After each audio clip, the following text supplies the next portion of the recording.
말씀은 있는 그대로 받아들이는 게 매우 중요합니다. 덧붙이거나 빼려고 하지 말고 일단은 말씀이 언급하는 그런 모습으로 그대로 받아들이는 거죠. 여기 이렇게 말하죠. 우리들에게 하나님께서 이렇게 말씀하시지 않아요. 주님께서 우리에게 너희는 세상에 빛이 되도록 노력해라, 너희는 세상에 소금이 되도록 노력해라, 이렇게 말하지 않습니다. 오늘 첫 번째로 저와 여러분이 주목할 게 뭐냐면 우리가 세상에 무엇과 무엇이라고요? 소금과 빛이라는 거예요. 믿으십니까? 여기에 믿음이 필요해요. 여러분, 이 사실은 저와 여러분이 되어져 가는 게 아니에요. 저와 여러분이 천국 갈 때까지 좀 더 소금이 되어 가려고 노력하고 빛이 되려고 노력하는 게 아니라는 거예요. 이미 선언하셨어요. 누가요? 주님이 우리에게 선언해 주셨어요. 자, 주님이 우리에게 말씀하셨다는 거예요. 여러분, 성경은 무엇을 기록한 책이냐 하면 하나님이 말씀하시면 안 될 것 같은 것도 된다라는 걸 말하는 게 성경이에요. 성경은 하나님이 말씀하시면 없는 것 중에도 있는 게 나타난다는 거예요. 하나님이 말씀하시면 불가능한 게 가능해진다는 거예요. 하나님이 말씀하시면 사람들이 잘못 본 것 이면에 뭐가 있는지를 알려준다는 거예요. 그래서 말씀하시죠. 빛이 있으라 라고 말하니까 빛이 있어졌어요. 빛이 있으라 말씀하셔서 빛을 만들어내신 하나님이 우리에게 뭐라고 말씀하시느냐 하면, 너희는 세상의 소금과 세상의 빛이다 라고 이미 말씀해 주셨어요. 그러니 저와 여러분에게 믿음이 있어야 돼요. 이 믿음은 우리에게 늘 흔들리는 과정을 갖거든요. 내가 날 살펴보니까 세상의 빛 같아요, 안 빛 같아요? 내가 나를 보면 잘 모르겠으면 여러분의 남편과 아내를 보시면 돼요. 여러분의 아내와 남편이 세상의 빛 같아요, 아니면 어둠 같아요?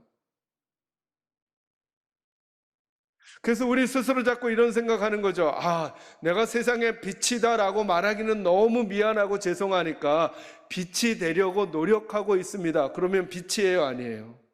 아직 아닌 거죠. 그러다 보니까 우리는 자꾸 어디에다가 신경을 쓰는 거냐 하면 빛이 되어 가려고 하는 우리의 노력에 신경을 쓰는 거예요. 그래서 선한 행동을 자꾸 하려고 하는 거예요. 여러분, 여기에 함정이 있어요, 여러분. 우리는 어떤 행동으로 우리를 설명하는 사람들이 아니라 우리 존재로 우리를 설명해야 하는 사람들인 거예요. 내가 예배를 했는가, 내가 구제를 했는가, 내가 기도를 했는가, 내가 성경을 많이 읽었는가로 내가 얼마나 믿음이 좋은가를 설명하려는 게 아니라 그냥 우리의 존재로 우리의 차이를 드러낼 수 있어야 하는 거예요. 언젠가 여러분에게 좋은 나무와 좋은 열매에 대한 그 구절을 설교해 드렸죠. 그래서 우리는 좋은 열매를 맺어야 좋은 나무가 된다, 이렇게 설명되지 않는다는 거예요. 성경은 좋은 열매를 맺으라는 걸까요? 좋은 나무가 되라는 걸까요? 여러분, 좋은 나무가 나쁜 열매를 맺을 수 없으며 나쁜 나무가 좋은 열매를 맺을 수 없대요. 그러니까 좋은 열매를 맺으라는 거예요, 아니면 좋은 나무가 되라는 거예요? 좋은 나무가 되라는 거예요.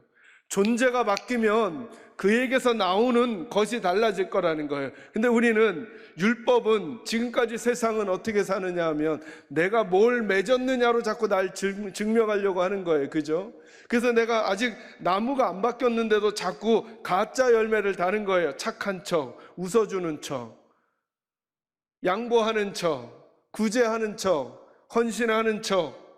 아니, 척이 아니라 그 노력을 하지만 내가 안 바뀌면 여러분, 조금 뒤에 이 열매는 썩는다니까요. 가짜 열매를 달아놓으면 썩게 돼 있어요. 여러분, 시간이 지나면 썩어요. 그런데 진짜로 그 나무가 되면 열매는 작더라도, 꽃은 작더라도 크기에 상관없이 그곳에서 달디단 열매를 얻게 되고 향기가 나기 시작하는 거예요. 그래서 이걸 묻는 거예요. 나는 나쁜 나무인가, 좋은 나무인가? 아니, 내 열매 말고 나무의 이야기를 하라는 거예요. 여러분은 소금의 역할을 하십니까, 빛의 역할을 하십니까를 묻는 게 아니라 여러분은 빛이십니까, 여러분은 소금입니까?를 오늘 저와 여러분이 물어봐야 한다는 거예요. 그런데 그 그림을 누가 그리고 계시는가? 우리 주님께서 그리고 계셔요. 그래서 저와 여러분의 존재를 선명해야 된다는 거예요. 에이, 그렇게 하는 게 무슨 빛이야, 에이, 그렇게 하는 게 무슨 소금이야 라고 하는 지적을 받을 만한 일들이 아직 우리에게 있을지 모르겠어요. 맞아요. 오늘 본문의 내용을 읽어보시면 제자들이 이렇게 요구한 적 없어요. 주님, 저희가 빛되게 해주세요. 주님, 저희가 소금이게 해주세요 라고 한 적이 없어요. 그냥 주님께서 그림을 그리고 계셔요. 주님이 목적하고 계셔요. 나는 너희들을 소금이라 부르고 나는 너희들을 빛이라 부를 것이라는 거예요. 따라하겠습니다. 우리가 세상의 소금이다. 우리가 세상의 빛이다. 여러분, 할 수만 있다면 저와 여러분이 아내와 남편에게, 자녀와 부모에게 이 표현을 들려줘야 돼요. 여보, 내가 빛이야. 두렵죠? 아내가 남편이 너 그렇게 하고도 무슨 빛이야, 그런 말을 하면서 네가 무슨 소금이야 라는 말이 들어올까 봐 두렵죠. 여러분, 예수님 앞에 있었던 제자들에게 예수님께서 너희는 세상의 소금이라 할 때 제자들은 이 말을 어떻게 들었을까요?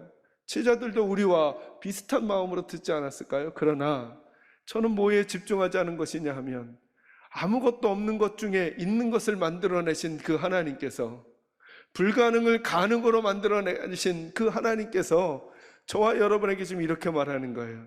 난 너희를 세상의 소금과 빛이라고 말하고 있다. 이것을 믿겠느냐? 아니면 너희들의 현실을 보고 믿지 않겠느냐? 지금 이렇게 말씀하시는 거잖아요. 그래서 저와 여러분이 하나님께서 목적하고 계신 하나님의 그림이 교회 안에 그리고 우리들에게 있다는 사실을 아셔야 한다는 거예요. 여러분, 우리는 세상의 빛이에요. 빛이 되려고 노력하는 것이 아니죠. 여러분, 그래서 더더욱 그럼 우리는 어떻게 존재해야 하는가? 그냥 빛으로 존재하고 있으면 되는 거예요. 여러분, 이 말씀을 한 번만 더 곱씹어서 생각해 주셔야 돼요. 어떻게 교회의 역할을 할까? 어떻게 성도의 역할을 할까? 그럼 자꾸 우리는 뭔가를 하는 것에 대한 생각을 많이 해요. 근데 여러분, 소금과 빛을 잘 생각해 보세요. 제가 다시 구절을 읽어 볼 테니까 한번 들어보세요. 13절부터 제가 다시 한번 읽습니다. 너희는 세상의 소금이니 소금이 만일 그 맛을 잃으면 무엇으로 짜게 하리요? 후에는 아무 쓸데없어 다만 밖에 버려져 사람에게 밟힐 뿐이니라. 너희는 세상의 빛이라. 산 위에 있는 동네가 숨겨지지 못할 것이요 사람이 등불을 켜서 말 아래에 두지 아니하고 등경 위에 두나니 이러므로 집안 모든 사람에게 빛이 느니라. 아멘. 여러분, 왜 우리를 소금과 빛이라고 설명하셨을까요? 여러분, 소금의 역할, 빛의 역할에 강조점을 두기 전에 소금과 빛은 어떻게 그 역할을 감당할까요? 소금은 짠맛을 내려고 노력해서 소금의 역할을 할까요? 빛은 빛을 내려고 노력해서 빛이 날까요? 아니면 소금과 빛은 그냥 그곳에 가면 그 역할이 될까요? 여러분, 어둠 속에 빛을 켜면 그냥 어둠이 물러나죠. 소금은 그냥 어떤 물건 속에 떨어지면 소금이 짠맛을 내려고 노력하는 게 아니라 그냥 짜지죠. 이게 무엇을 말하는 걸까요? 자연스러운 존재로서 그 차이가 설명돼야 한다는 거예요. 근데 우리는 자꾸 어떤 유혹이 있냐면 믿음이 있는 아버지로서, 믿음이 있는 어머니로서 자녀들에게 너희 이렇게 해야 돼 라고 자꾸 우리의 짠맛을 말해주려고 하는 거예요. 그렇게 되지 않는다는 거예요. 어렸을 땐 통하는 것 같아요. 시간이 지나고 나이가 들고 머리가 커지면 그 자녀들이 그것으로 바뀌어지지 않아요. 그냥 우리가 소금이었으면 되고 빛이었으면 된다는 거예요. 무슨 말이냐 하면 빛은 존재하면 그 차별성이 드러나요. 여러분이 지금 다 평상복을 입으셨는데 예배를 집례하는 분들만 가운을 입었잖아요. 그냥 저는 목사다 말하지 않아도 그냥 이걸 입고 이렇게 서 있는 순간 그냥 제가 목사인 게 드러나 버려요. 다른 사람과 다른 색깔을 가지고 있으면 그냥 우리의 차이가 드러나는 거예요. 기독교는, 교회는, 성도는 주변에 가서 당신은 이게 잘못이고 당신은 이게 문제고 당신은 이게 문제야 라고 그렇게 하는 것이 빛과 소금의 역할이 아니라는 거예요.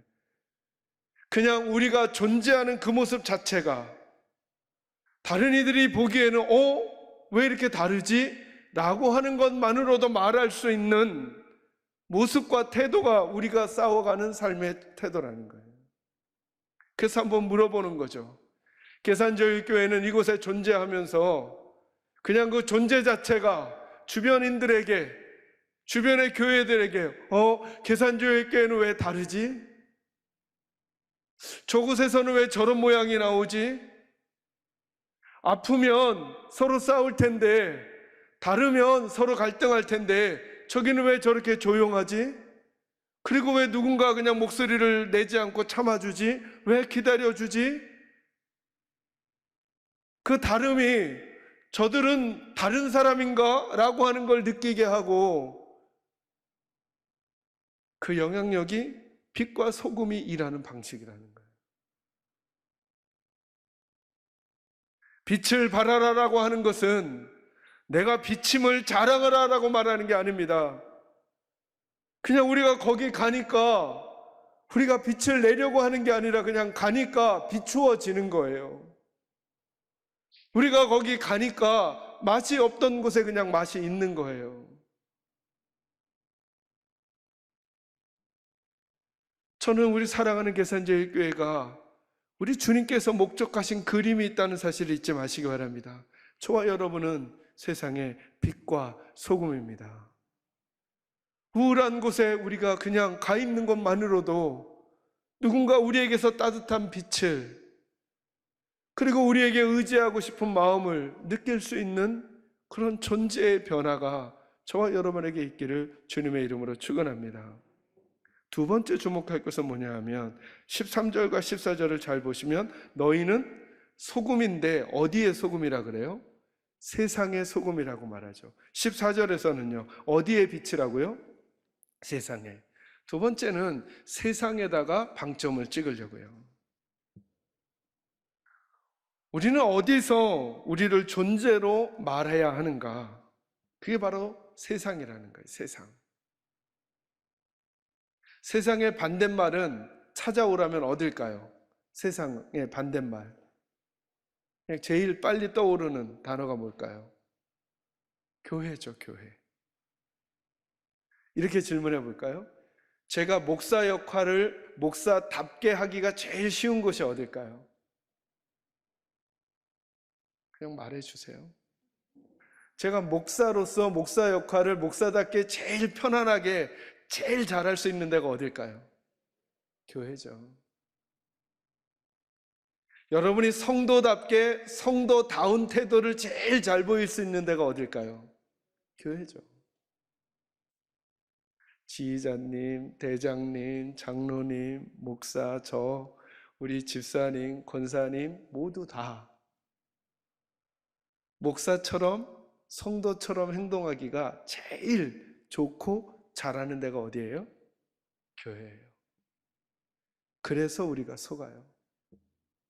교회에서 잘하니까 좋은 목사인 줄, 교회에서 잘하니까 좋은 직분자인 줄, 교회에서 잘하니까 좋은 빛과 소금인 줄 함정에 빠졌죠? 주님은 저와 여러분이 세상의 빛과 소금이래요. 세상 안에서. 그리고 났더니 제가 교회 말고 예수를 안 믿는 제 고등학교 친구들 앞에서 목사다운 목사로 존재하는 건 녹록치가 않아요.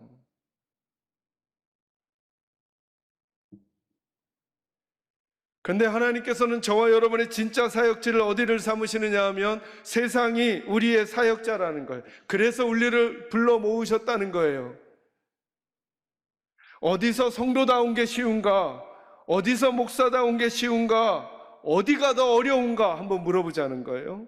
그리고는 주님이 그리신 그림이 뭐냐 하면 저와 여러분의 진짜 사역지는 예배당이 아니라 예배당 바깥이었다는 거예요. 우리 식구들 모두 다 저를 예뻐라 하지 않으시겠지만 그래도 제가 저희 교회 안에 있을 땐 다 저를 예뻐라 하시겠죠. 가능성으로. 그런데 세상은 그렇지 않아요. 그냥 나가면 전 아저씨예요, 아저씨. 그냥 그곳에서 아저씨로 취급받는 목사인 저는 그곳에서도 빛과 소금처럼 행동해낼 수 있겠는가? 아니, 그럴 마음을 가지고 있는가? 저는 우리 계산제일교회가 그 씨름을 했으면 좋겠는 거예요. 예배당에 와서 예배하고 말씀을 들을 때 하나님의 말씀으로 우리가 영향을 받고 그 하나님의 말씀의 약속을 받고 그리고 나서 저와 여러분이 가정에서 진짜 좋은 성도인가? 내 아내는 나랑, 질문이 좀 위험하긴 해요. 다시 태어나도 나랑 살까? 전 다시 태어나도 제 아내랑 삽니다. 그럴 리 없을 건데 뭐 고민하면서 대답하겠어요. 네. 그런데 그런 질문만 던져도 망설여지거나 그런 질문만 해도 뭔가 머뭇거려지고 있다고 한다면 우리들은 교회에서는 그럴듯한 목사, 그럴듯한 직분자, 그럴듯한 성도이면서 정작 하나님께서 목적하고 계시는 세상에서는 빛과 소금이 아닌 우리들의 모습을 놓치고 살아가는 건 아니냐는 거예요. 그래서 세상을 사랑하고 세상을 소중히 하고 그래서 어떤 편협된 종교 집단이나 혹은 잘못된 가르침을 하고 있는 기독교는 그렇게 말해요. 세상은 버려야 할 때고 천국만 가지라고. 성경이 그렇게 말한 적이 없어요. 하나님은 세상을 이처럼 사랑하사 우리에게 그리스도 예수를 보내주셔서 그 세상 속에 예수님의 흔적들인 저와 여러분을 빛과 소금 주셔서 학교를, 병원을, 마트를, 가게를, 직장을, 카페를 우리 주님 때문에 더 복된 곳으로 만들어 가라고 우리에게 말씀해 주신 거예요. 저는 우리 사랑하는 계산자의 식구들은 교회를 넘어 세상에서 저와 여러분이 빛과 소금임을 보여주며 살게 되기를 주의 이름으로 축원합니다. 마지막 세 번째, 오늘 16절에 보니까 오늘 저희들이 기억할 게 뭐냐면 이같이 너희 빛이 사람 앞에 비치게 하여 그들로 너희 착한 행실을 보고 하늘에 계신 너희 아버지께 영광을 돌리게 하라. 아멘. 하나님께서 목적하신 우리의 모습이 뭐냐 하면 우리 때문에 간단하게 얘기하면 하나님 생각이 나야 한다는 거예요. 그러니까 내가 착한 행동을 했던, 내가 어떤 삶을 살았던, 어떤 말을 했던 행동을 하고 난 뒤에 결과가 뭐여야 하느냐 하면 사람들이 나를 좋아하는가, 사람들이 내게 박수를 치는가 이걸 떠나서 뭐가 딱 나타나야 되느냐 하면 다른 이들이 하나님을 생각할 수 있어야 된다는 거예요. 이게 제 숙제고 여러분의 숙제예요. 제가 사역을 하고 난 다음에 여러분이 권목사만 생각이 난다고 하면 전 아무리 사탕발림으로 여러분에게 좋은 말을 했어도 빛과 소금의 역할을 한 게 아니라는 거예요. 제가 사역을 하고 우리 목사님들이 사역을 하고 나서 여러분들이 자꾸 하나님에게 관심이 가지는 거예요. 하나님이 이렇게 좋은 분이야? 하나님의 말씀이 이렇게 좋은 거야? 더 읽어볼까? 더 알아가 볼까? 더 하나님과 가까이 지낼까? 라고 하는 생각이 들어야 되는데 자꾸 하나님 대신에 다른 사람이 생각나거나 다른 사람을 좇게 된다면 그건 더 큰 문제가 될 수 있다는 거예요. 저는 우리 계산자의 식구들은 항상 저희들의 사역을 통해 우리 교육자들의 사역을 통해 여러분들이 저희들을 사랑하려고 하는 것보다 주님을 더 많이 사랑하고 관심을 가지게 되는 일들이 꼭 일어나셔야 합니다. 그래야 저희가 의미 있는 사역을 하고 있는 거예요. 그런데 문제는 우리는 빛과 소금이 아니라는 거예요. 이렇게 들으면 마음이 막 저기에서 그래 나 이제 빛처럼 행동해야지. 근데 우린 빛이 아니잖아요. 그런데 주님은 자꾸 그렇다고 하시는 거예요. 그러면 어떻게 이 사명을 감당할 수 있을까? 우리는 우리 스스로를 알잖아요. 아무리 돌이켜봐도 우린 빛이 아니에요. 아무리 돌이켜봐도 나는 소금이 아니에요.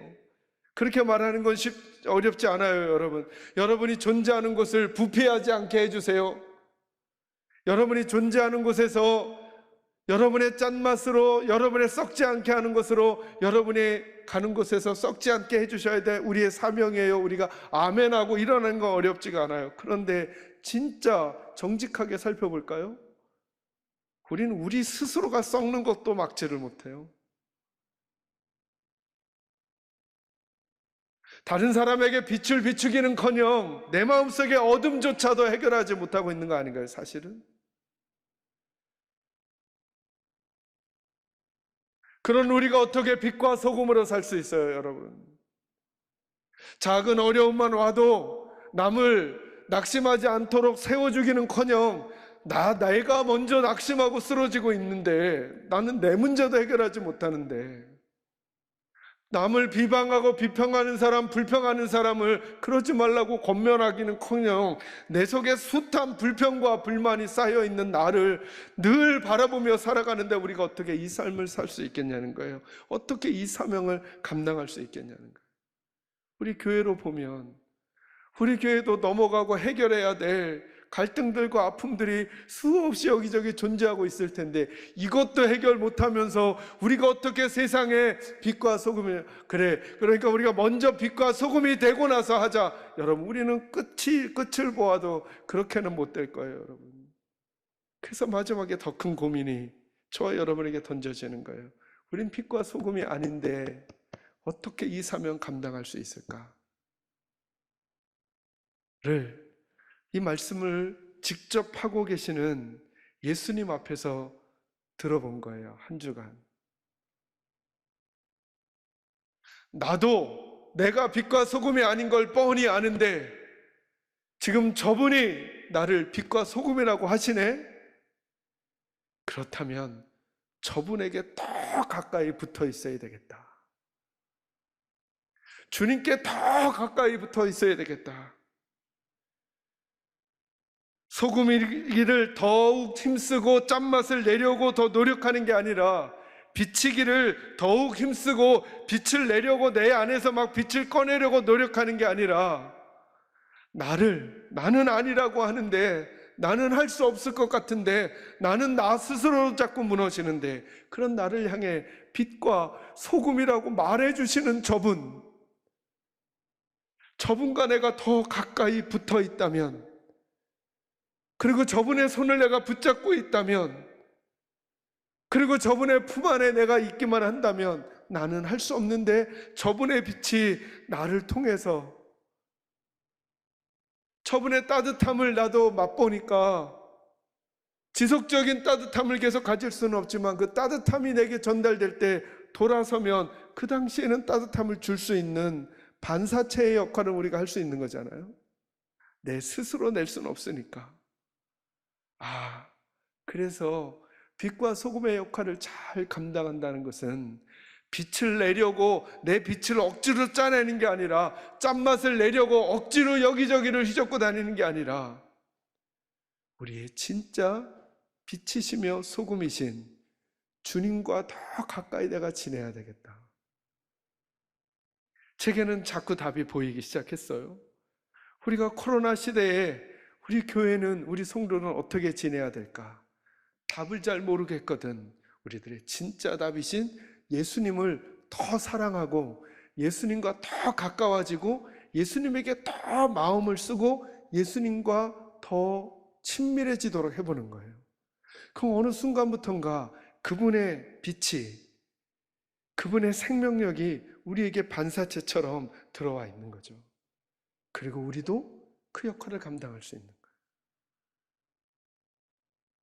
저는 우리 사랑하는 계산제일교회가 완벽하지도 온전하지도 아무 흠이 없는 공동체도 아님을 정직하게 하나님 앞에 늘 인정하면서, 그러기에 우리는 우리를 성도라 하시고 그러기에 우리를 빛과 소금이라고 말씀하시는 그 주님께, 그 하나님께 더 가까이 있어서 우리 힘이 아니라 그 주님의 힘으로, 우리 능력이 아니라 그 주님의 능력으로, 우리 빛이 아니라 그 주님의 빛으로 우리 옆을 더 따뜻하게 하고 힘있게 하는 삶이 우리 사랑하는 성도들과 계산제일교회 꼭 함께 하시기를 주님의 이름으로 축원합니다. 기도하겠습니다.